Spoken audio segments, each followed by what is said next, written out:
Hoy abordamos el cuarto mandamiento que encontramos en estos versículos. Dice el texto que hemos leído: no apaguéis el espíritu. Desde el texto 16 encontramos mandamientos que van dirigidos hacia los cristianos.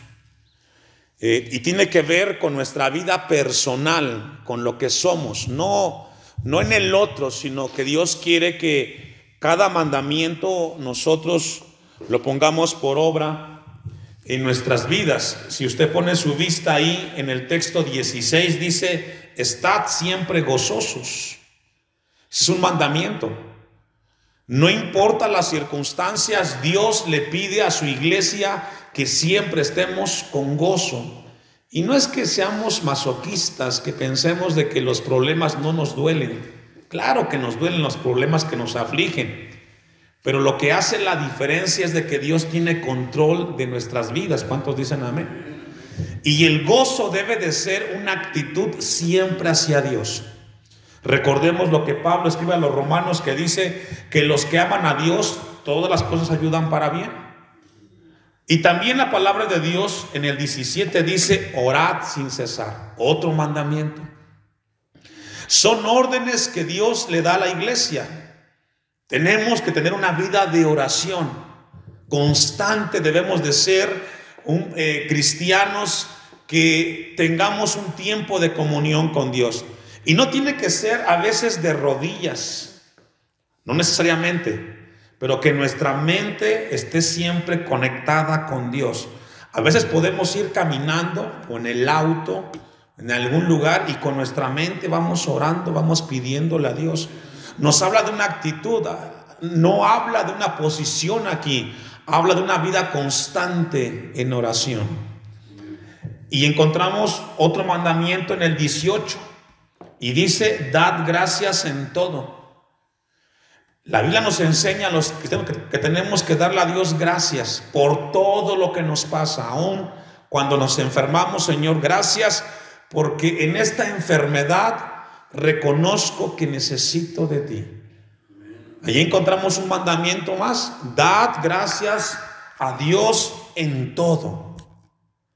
Y luego el texto sigue diciendo: porque esta es la voluntad de Dios. Aquí hay un contraste, porque vivimos en una sociedad la cual es malagradecida.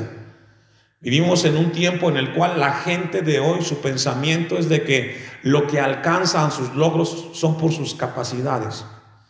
Y muchos de ellos pues difícilmente van a reconocer que lo que alcanzan o lo que logran obtener en su vida es porque Dios lo ha dado.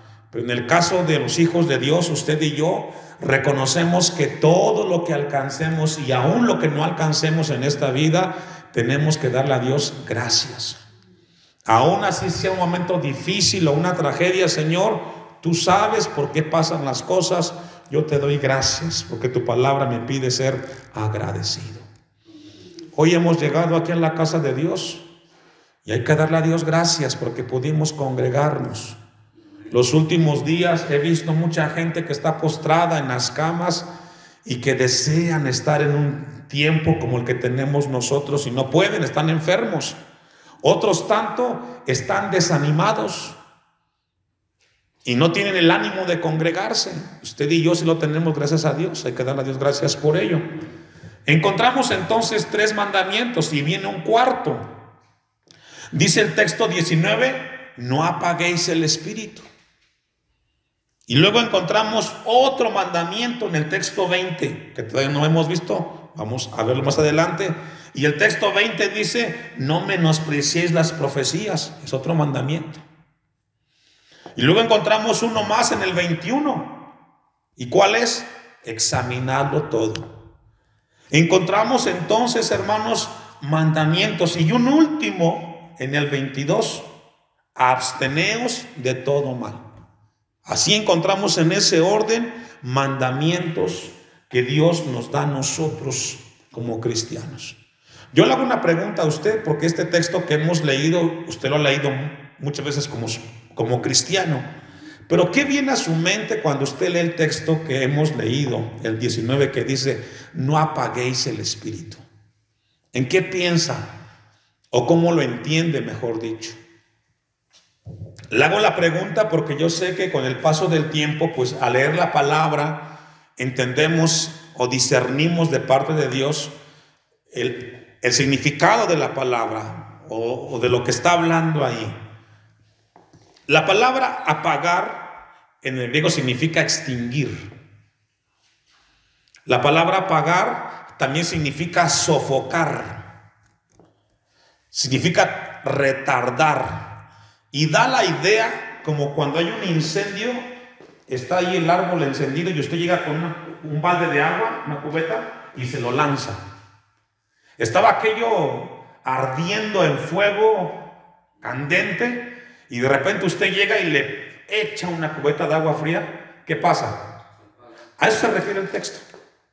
Es decir, nos habla de una acción de manera repentina, que aquel fervor que había, que aquella llama que subía, de repente se apagó. Eso es lo que dice el texto. No apaguen el espíritu. Y cuando habla de no apagar, ¿a quién le está hablando? A nosotros. Es decir, nadie va a apagar en tu vida el espíritu. ¿Quién lo va a hacer? Nosotros mismos. A veces escuchamos a gente que dicen, es que el hermano, es que el vecino me hizo y me dijo, y por lo que me hizo y me dijo, pues yo he cambiado. Y sabe que eso es incorrecto. Cuando tú dices que la acción del otro te hizo hacer lo que hiciste, entonces le das el derecho al otro que gobierne tu vida. No. Lo que hacemos nosotros es porque nosotros lo hacemos. Y a veces cuando le echamos la culpa al otro, entonces queremos excusarnos. Pero en este caso que estamos leyendo aquí, la palabra nos habla de que los cristianos, nosotros no debemos permitir que ese fuego se apague en nuestras vidas. ¿Cuántos dicen amén? Qué profundo nos habla de esto. Vamos a ir a Marcos rápidamente, deja un apartado ahí, Marcos 9:48. Vamos a ir al Evangelio de Marcos y vamos a ver este texto.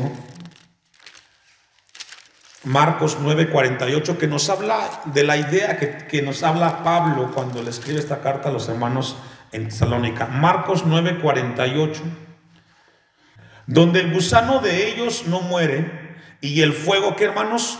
Nunca se apaga. Y aquí Marcos nos habla de ese fuego que siempre está ardiendo. Obviamente aquí habla del infierno, de un fuego que no se apaga. Pero la idea es de que cuando viene una persona a Cristo Jesús y le entrega su vida, en el momento que levanta su mano y reconoce su pecado delante de Dios, en ese momento hay un nacimiento espiritual en esa persona. Y a partir de ahí hay un fuego en su vida que lo causa el mismo Espíritu de Dios.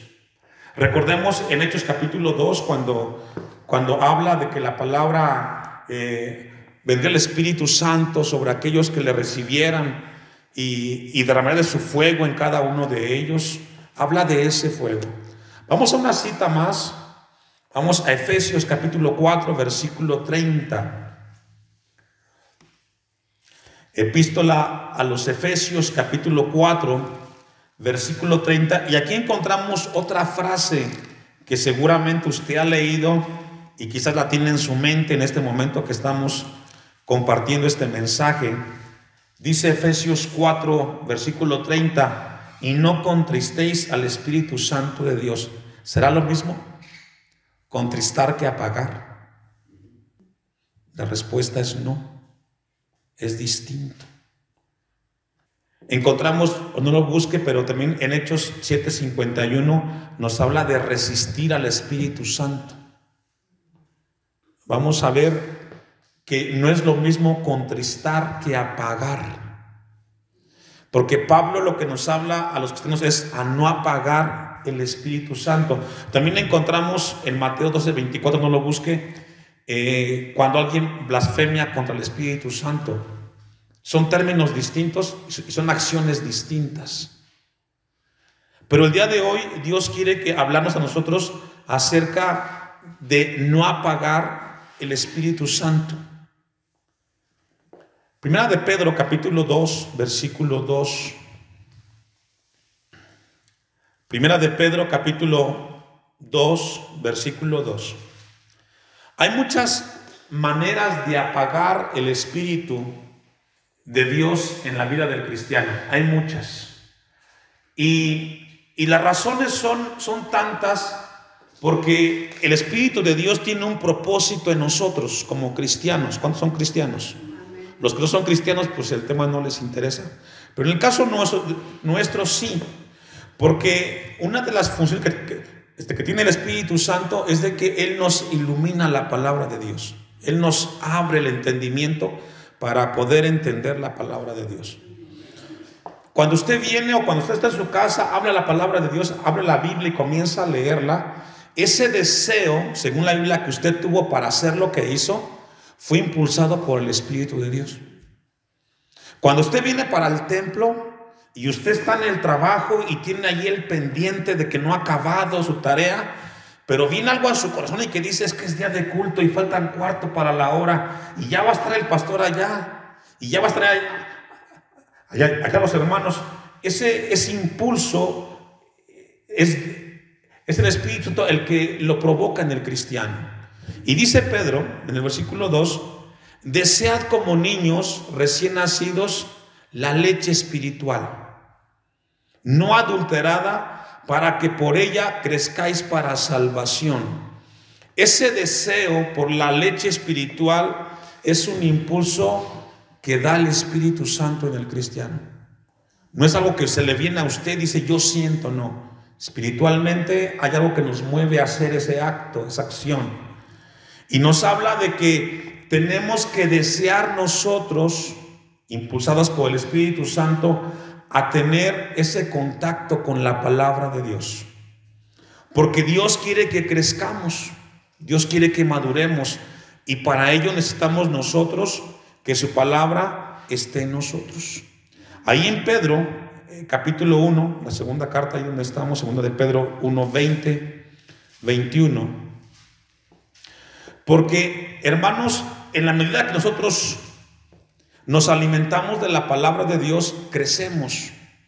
El conocimiento de Dios no viene como accidente a nosotros. Primera, ahí en 2 de Pedro 1:20 dice: entendiendo primero esto, que ninguna profecía de la Escritura es de interpretación privada. O sea, tenemos que entender eso, que la Biblia que usted tiene en sus manos no fue escrita por hombres netamente humanos. Algo inspiró a esos hombres que escribían lo que está aquí escrito en la palabra de Dios. Versículo 21. Porque nunca la profecía fue traída por voluntad humana. Es decir, fue algo divino que impulsó a que los hombres de Dios fueran guiados a escribir lo que escribieron. Lo que dice el texto. Porque nunca la profecía fue traída por voluntad humana, sino que los santos hombres de Dios hablaron siendo inspirados por el Espíritu Santo. Lo que la Biblia nos dice es que el autor de la palabra es el Espíritu de Dios, que impulsó a esas personas a escribir las cosas que están escritas. Y siempre va a ser el mismo actuar de su Espíritu o el Espíritu Santo en nosotros, de que sigamos siendo ministrados por la palabra de Dios. No lo busque, pero en primera de Juan 2:20, 26 y 27 dice: pero vosotros, vaya conmigo, vamos a leerlo. Pensaba leerlo yo solo, pero acompáñame mejor para que lo tenga en su mente más. Primera de Juan 2:20. El Espíritu es el autor de la Escritura, según Pedro, y entonces la Escritura es inspirada o tiene la unción del Espíritu Santo, mejor dicho. Primera de Juan 2:20 dice: pero vosotros tenéis la unción del Santo, hablando de los cristianos, y conocéis todas las cosas. 26. Os he escrito esto sobre los que engañan. 27. Pero la unción que vosotros recibisteis de Él permanece en vosotros. Es decir, cuando alguien viene a Cristo, en ese momento el Espíritu Santo viene a habitar en él, en su vida, sino que habita en nosotros Dice el texto, así como la unción misma os enseña, ya me perdí, el 27, pero la unción que vosotros recibisteis de él permanece en vosotros y no tenéis necesidad de que nadie os enseñe, así como la unción misma os enseña todas las cosas y es verdadera y no es mentira, según ella os ha enseñado, permaneced, ¿qué dice, hermanos? En él. Lo que Juan está hablando aquí, hermanos, es de que el Espíritu de Dios es el mismo que nos guía y nos da el testimonio de la palabra de Dios. Eso es profundo. Dios quiere esta tarde que como iglesia entendamos cuál es el papel de su Espíritu en nosotros como cristianos. ¿Qué es lo que Él hace en nosotros? Él nos ilumina, Él nos guía, nos hace entender cosas que no entendíamos con una mente carnal. Ahora la entendemos. El Espíritu Santo tiene un papel muy importante en nosotros porque nos guía, nos ilumina y nos hace ver cosas que el hombre terrenal nunca va a entender. Vamos a un texto más. Primera a los Corintios 2:9. Primera a los Corintios capítulo 2 versículo 9. Un texto también muy conocido por nosotros. Antes bien, como está escrito, cosas que ojo no vio, ni oído oyó, ni han subido en corazón de hombre, son las que Dios ha preparado ¿para quiénes? Es decir, hay cosas que no se van a recibir empíricamente, ni tendrán que pasar por el proceso de una ciencia. Hay cosas que Dios ha creado que solamente se van a recibir espiritualmente y solamente a través de su Espíritu serán reveladas en la vida del creyente. Hay cosas que no podrá entender el mundo. Hay gente que no entenderá el porqué de cosas en nuestras vidas porque solamente Dios las tiene preparadas para aquellos que le aman, como usted y como yo. Por eso aquí encontramos que Pablo le escribe esto a los corintios. Cosas que solamente Dios nos dará a entender a nosotros. Un ejemplo es el congregarnos. Para mucha gente esto es perder tiempo. Pero usted y yo sabemos que congregarnos tiene un beneficio espiritual muy grande. ¿Cómo lo entendemos? Primero por fe y luego porque recibimos de Dios la bendición. Por ejemplo, el leer la Biblia es un libro muy anticuado, desfasado para el mundo, pero para la iglesia es la palabra de un Dios vivo que nos habla y que nos ministra. Entonces, el Espíritu Santo, hermanos, a nosotros nos ayuda a entender muchas cosas. Nos da luz, nos guía, nos enseña. Un texto más, el Salmo 19, textos 7 y 8. Salmo 19, 7 y 8. Vamos a ver aquí las palabras del salmista. ¿Sabe que mientras revisaba en la tarde antes de venir para acá el texto, venía a mi mente algunos momentos que me ha tocado ver como pastor en algunos cristianos en su vida? Y a veces yo he ido a algunos cultos y de repente veo hermanos que están muy gozosos, muy alegres, y están tan contentos, tan alegres, que derraman lágrimas.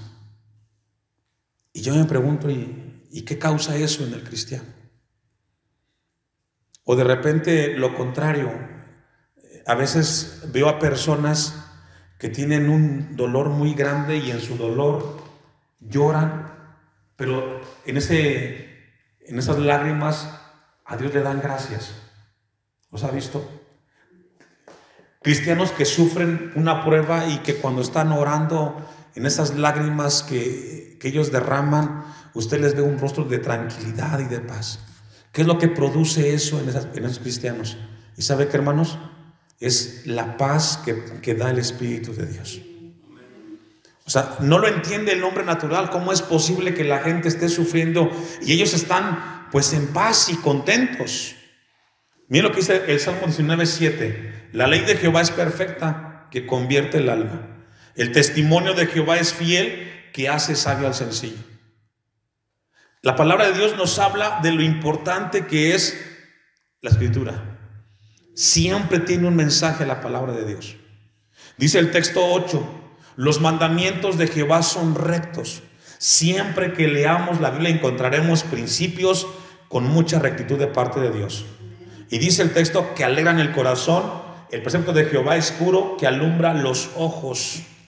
Y aquí encontramos una bendición cuando estudiamos la palabra, porque nos beneficia, nos ayuda, nos da rectitud y nos ayuda a nosotros a seguir adelante. Y eso es muy importante. Vamos a un texto más, a Colosenses 3, 16 y 17. Otra función que tiene el Espíritu de Dios con el cristiano es que tiene como propósito, en lo que usted busca Colosenses capítulo 3, 16, otra función que tiene el Espíritu Santo o el Espíritu de Dios con el cristiano es de que nos lleva a una vida de santidad y nos aleja más del pecado. El Espíritu de Dios tiene como propósito acercar al cristiano a una vida de comunión con Dios. Dice Colosenses 3:16, la palabra de Cristo mora en abundancia en vosotros.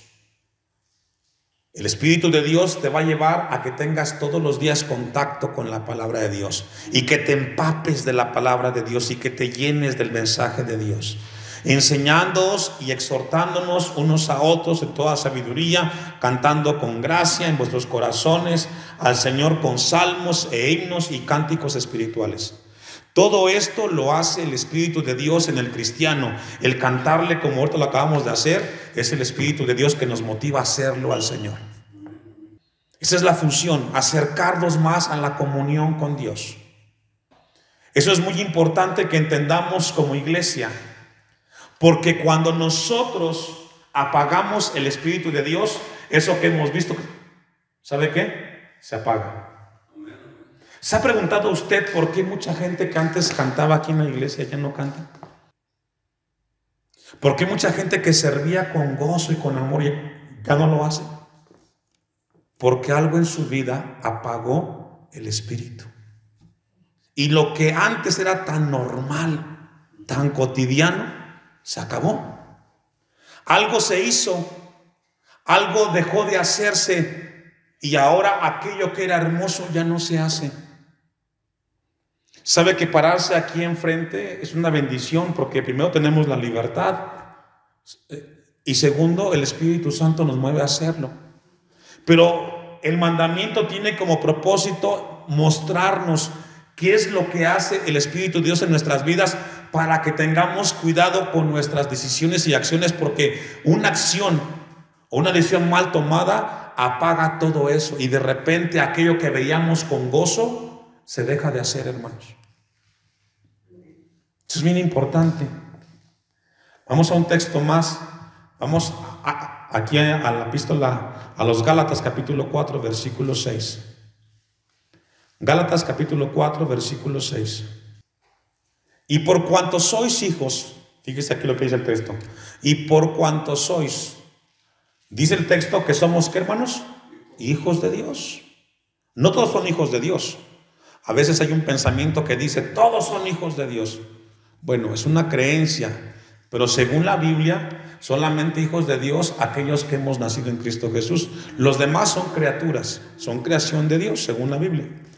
Y por cuanto sois hijos de Dios, Dios envió, fíjese, Dios envió en vuestros corazones, ¿qué?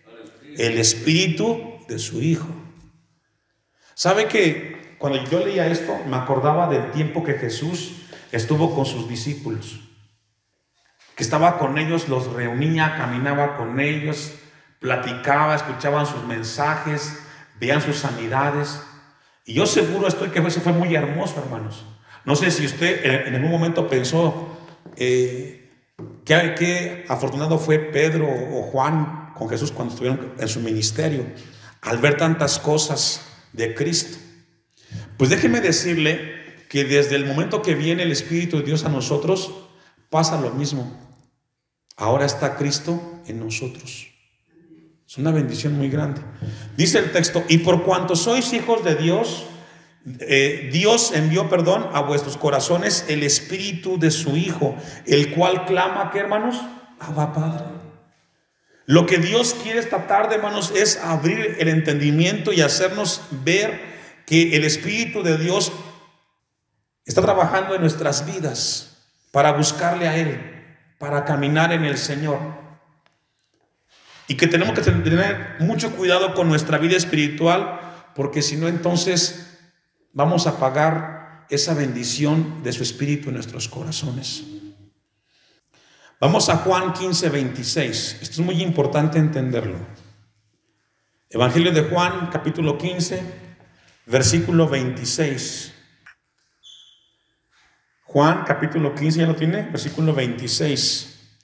Pero cuando venga el Consolador, a quien yo os enviare del Padre, el Espíritu de verdad, el cual procede del Padre, Él dará testimonio. ¿Qué dice, hermanos? Y eso es lo que hace el Espíritu Santo en nosotros. ¿Da testimonio de quién? De Cristo Jesús. Él lo envió hacia nosotros. El capítulo 16, Juan 16, 14 y 15. Adelante un capítulo. Juan 16, 14. Él me glorificará, porque tomará de lo mío y os lo hará saber. Fíjese que siempre el Espíritu de Dios nos llevará a reconocer a quién. A Cristo Jesús. Es el que va a guiarnos siempre hacia Jesús. 15. Y todo lo que tiene el Padre es mío, por eso dije que tomará de lo mío y os lo hará saber. Todo eso tiene como función el Espíritu Santo en nosotros. Ahora, con eso en mente que hemos visto, hermanos, vayamos al texto que leímos. Primera de Tesalonicenses capítulo 5. Y vamos a leer el texto 19. Y esto es muy importante que Dios quiera hablarnos. Y el texto dice no apaguéis el Espíritu. Si todo eso hace el Espíritu de Dios en nosotros, no le echemos una cubeta de agua y apaguemos eso nosotros. Porque somos nosotros los que vamos a propiciar de que eso que es tan bonito se apague. ¿Cómo se hace, hermanos? ¿Cómo es que llega el cristiano a ese punto de apagar el Espíritu Santo? Con sus decisiones, fuera de la voluntad de Dios. El pecado viene a tu vida, viene el enemigo y comienza aquello hermoso que era tan en cada uno de nosotros a que deje de ser. Vamos a un texto. Salmo 143, versículo 10. Salmo 143, 10. No apaguéis el Espíritu. No permitan ustedes, cristianos, con sus decisiones, que eso que están viviendo deje de ser. Nadie lo va a hacer más que ustedes mismos con sus decisiones. No permitan que nada ni nadie, la bendición que ustedes tienen en el Señor, se apague. Dice el Salmo 143, 10. Enséñame a hacer tu voluntad, porque tú eres mi Dios. Es Dios el que nos ayuda a hacer su voluntad a través de su Espíritu. Y dice el texto al final, tu buen espíritu, ¿qué, hermanos? Me guíe a tierra de rectitud.